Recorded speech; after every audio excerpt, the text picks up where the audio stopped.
ओर फैला हुआ था। ट्रक हाईवे पूरा सुनसान था। चारों ओर ठंड से हाड़ कपा देने वाली ठंड चल रही थी। हाईवे के चारों ओर घना जंगल था। उसी हाईवे पर एक मर्सिडीज दौड़ रही थी। उसमें 3 लोग सवार थे, राहुल, निधि और उनकी 10 साल की बेटी तानिया।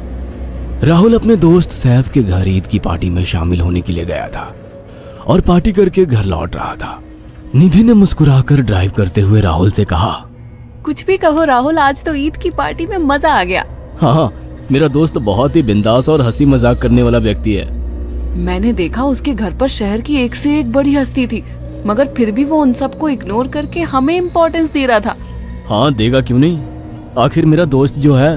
सच में राहुल, अमेरिका से इंडिया लौटकर बहुत अच्छा फील हो रहा है। वैसे तुम्हारा दोस्त सचिन अभी तक नहीं आया अमेरिका से? निधि की बात सुनकर राहुल चौंक कर बोला, ओह शिट यार, उसका फोन आया था कि वो इंडिया आ रहा है। उसने बोला था कि मुझे एयरपोर्ट पर पिक कर ले। निधि बहुत नाराज होगा वो। कोई बात नहीं, उससे बोल देना कि तुम्हें बिल्कुल याद नहीं रहा, और फिर तुम्हें सैफ की इनवाइट की हुई ईद पार्टी में भी तो शामिल होना था। निधि ने इतना बोला ही था कि उसकी बेटी तानिया ने अपनी माँ की ओर देखकर कहा, मुझे भूख लगी है माँ, और प्यास भी। तानिया की बात पर निधि ने बुरा सा मुंह बनाकर उसकी ओर देखकर कहा, पार्टी में तो इतना खाया था तुमने, फिर भी भूख लगी है। निधि की बात पर तानिया ने मासूम सा चेहरा बनाकर कहा, कोई बात नहीं मम्मी, मुझे पानी ही पिला दीजिए। कितनी बार बोला है मुझे मम्मी मत बोला करो। पानी अभी नहीं है, आगे जाकर कोई शॉप पड़ेगी तो बोतल खरीद के दे दूंगी। निधि की बात पर राहुल ने मुस्कुराकर कहा, छोटी बच्ची है निधि, इतना नाराज होना सही नहीं है। राहुल ने इतना कहा ही था कि अचानक एक काली परछाई राहुल की कार के सामने आकर खड़ी हो गई। राहुल के पैर अचानक ब्रेक पर पड़ गए। गाड़ी तेज रफ्तार में थी। ब्रेक अचानक लगने से पलटते पलटते बाल बाल बची थी। राहुल के चेहरे पर भयानक ठंडी में भी पसीने की बूंद टपकने लगी। वो दोनों कार से बाहर निकल आए। निधि ने डरते हुए कहा, आखिर कौन था ये? ऐसा लगा जैसे कि कोई भयानक काली परछाई मेरे कार के सामने आकर खड़ी हो गई हो। वो दोनों काली रात के सन्नाटे में इधर उधर देखने लगे।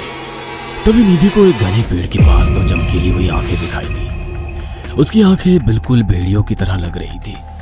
निधि ने चीखते हुए राहुल से कहा, राहुल देखो कौन है वो, जल्दी से गाड़ी में बैठो, मुझे बहुत डर लग रहा है। राहुल ने उस तरफ देखा तो उसके रोंगटे खड़े हो गए। वो दोनों गाड़ी के अंदर बैठने ही वाले थे कि अचानक एक अजीब सा चेहरा वाला भयानक सा आदमी बिजली की रफ्तार से उनके सामने आकर खड़ा हो गया। राहुल ने देखा कि उसका चेहरा बिल्कुल सड़ा हुआ था और उसकी आंखें भेड़िए की तरह चमक रही थी। उसके लंबे लंबे बाल उसके कंधे तक आ रहे थे और उसके दांत भेड़िए की तरह बाहर की ओर निकल रहे थे। हाथों की जगह नुकीले पंजे थे। राहुल को देखकर अजीब से अंदाज में हंसने लगा, मगर जैसे ही राहुल की नजर उसके कपड़ों पर गई, राहुल की आंखें फटी की फटी रह गई। वो हकलाते हुए बोला, भाईजान, भाईजान, मुझे माफ कर दो, मुझे छोड़ दो। राहुल ने इतना कहा ही था कि अचानक उस अजीब से देखने वाले भयानक आदमी ने अपने पंजों से राहुल की गर्दन कसकर पकड़ ली और एक ही सेकंड में उखाड़ कर जमीन पर फेंक दी। राहुल के धड़ से लाल रंग का खून का फुहारा फूट पड़ा। इस भयानक मंजर को देखकर निधि के गले से एक जोरदार चीख निकल गई। निधि इससे पहले भागती कि अचानक उस भयानक दिखने वाले आदमी ने निधि को पकड़ लिया और अपने नुकीले पंजे उसके पेट में गड़ा दिए और उसकी अतड़ियां बाहर निकाल दी। निधि की एक दिल दहला देने वाली चीख सन्नाटे को चीर गई।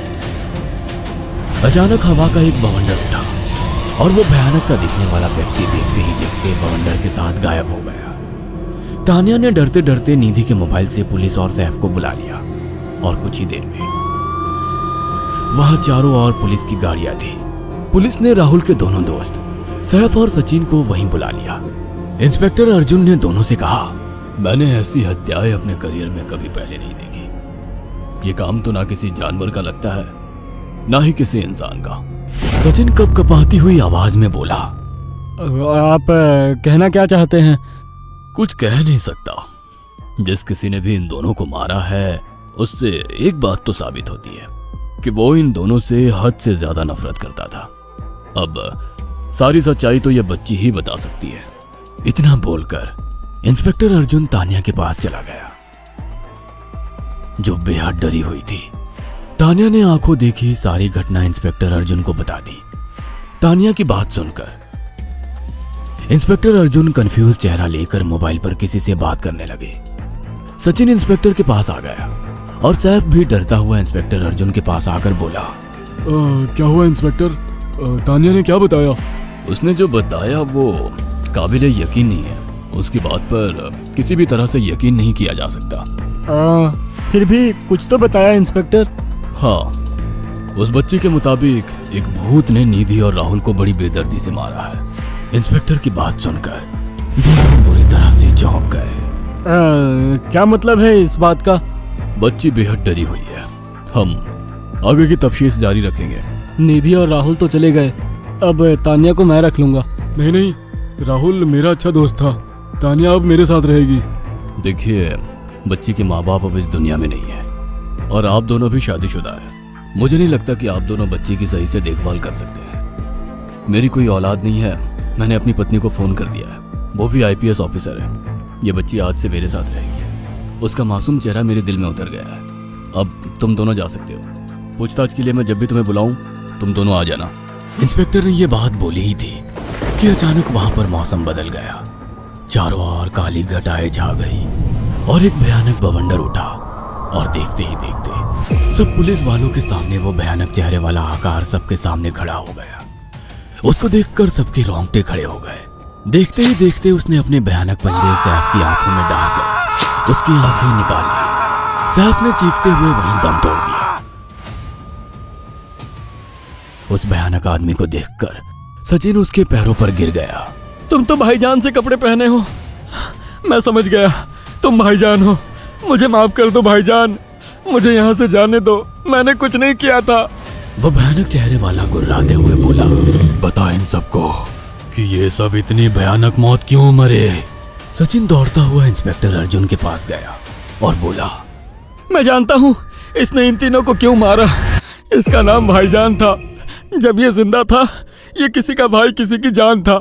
बहुत साल पहले ये हम सबका बहुत अच्छा गहरा दोस्त और बिजनेस पार्टनर था। ये सबकी बहुत मदद किया करता था। इसकी प्यारी सी बेटी थी तानिया, जो इस वक्त कार के अंदर बैठी हुई है। ये इसी की बेटी है। भाईजान अपने सारे पैसों से एक बहुत बड़ा हॉस्पिटल खोलना चाहता था जिससे गरीबों का मुफ्त इलाज किया जा सके, मगर हम तीनों इसके लिए तैयार नहीं थे। हमारी नीयत उसकी दौलत पर खराब थी और एक दिन हम सब धोखे से ईद के दिन भाईजान को यहाँ ले आए और इसे मारकर फेंक दिया। तो फिर तुम सबने इसकी बेटी को क्यों जिंदा छोड़ दिया? हमें बाद में पता लगा कि भाईजान ने सारी जायदाद अपनी बेटी के नाम कर दी है, इसीलिए हमने भाईजान की पत्नी को भी मार दिया। और तानिया का तुम 18 साल की उम्र पूरी करने का इंतजार कर रहे थे ताकि सारी जायदाद अपने नाम करा सको और बाद में उसे भी ठिकाने लगा सको। इसी के लिए तुम दोनों इस मासूम बच्ची को अपने साथ रखने की जिद कर रहे थे। जी, आपने बिल्कुल सही कहा। हम तानिया को भी इसी जगह लाकर मार देते। सचिन की बात सुनकर इंस्पेक्टर अर्जुन की आंखों में खून उतर आया। इंस्पेक्टर अर्जुन के कुछ कहने से पहले ही भाईजान बिजली की रफ्तार से इंस्पेक्टर अर्जुन की आंखों के सामने से सचिन को पकड़कर ले गया और उसके शरीर के टुकड़े टुकड़े कर दिए और हवा में उठे एक तेज बवंडर के साथ गायब हो गया। सारी घटना इंस्पेक्टर अर्जुन की आंखों के सामने हुई थी। तानिया को इंस्पेक्टर अर्जुन और उसकी पत्नी ने अपनी बेटी की तरह पाला।